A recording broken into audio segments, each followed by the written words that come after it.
Հաշվի առնելով ադրբեջանական կողմի պաշտոնական կոշտ հայտարարություններն ու բանականության իսպառ բացակայությունը, Լեռնային Ղարաբաղի Հանրապետության զինված ուժերը ստիպված դիմել են նոյեմբերի 12-ին հակառակորդի կողմից խոցված ուղղաթիռի անձնակազմի ճակատագիրը անկման վայրում պարզելու եւ դրանից բխող խնդիրներ կատարելու հատուկ նշանակության գործողության։ Մարտական խնդրի կատարման արդյունքում դեպքի վայրից տարհանվել են ուղղաթիռի անձնակազմից մեկի դին, 2 օդաչուների մասունքները եւ ուղղաթիռի որոշ անհրաժեշտ մասեր։ Հատուկ նշանակության գործողության ընթացքում շարքից հանվել է հակառակորդի 2 ասկյար։ Պաշտպանության բանակի կողմից կորուստներ չեն եղել։ Սա Լեռնային Ղարաբաղի Հանրապետության պաշտպանության նախարարության կողմից այսօր տարածված պաշտոնական հաղորդագրությունն էր, որին հաջորդեց Լեռնային Ղարաբաղի Հանրապետության պաշտպանության նախարար, պաշտպանության բանակի հրամանատար գեներալ-լեյտենանտ Մովսես Հակոբյանի հետևյալ համառոտ մեկնաբանությունը։ Ուզում եմ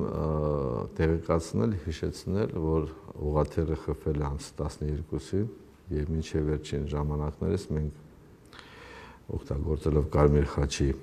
միջազգային կազմակերպությունը, նաեւ Միսկի խմբի համանախագահող երկրները դիմել ենք, որպեսզի թույլատրեն կործանված ուղղաթիռի անձնակազմը ճակատագիրը տեղը զննելու եւ ճակատագիրը պարզելու համար, ինչի Ադրբեջանը տարբեր նաեւ բոլոր այդ կազմակերպություններին մերժել է, նաեւ չի թույլատրել այնտեղ իրականացնել դիտարկումներ, ընդհակառակը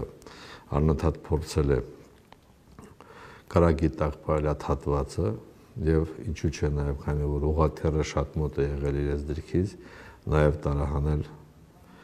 դիակներին։ Այս բոլոր միջոցառումները, որոնք արդյունք չեն տվել, մենք պարտադրված ենք եղել դիմել հատուկ գործողությունների եւ պաշտպանության բանակի հատուկ ստորաբաժանումները դա իրականացրել են։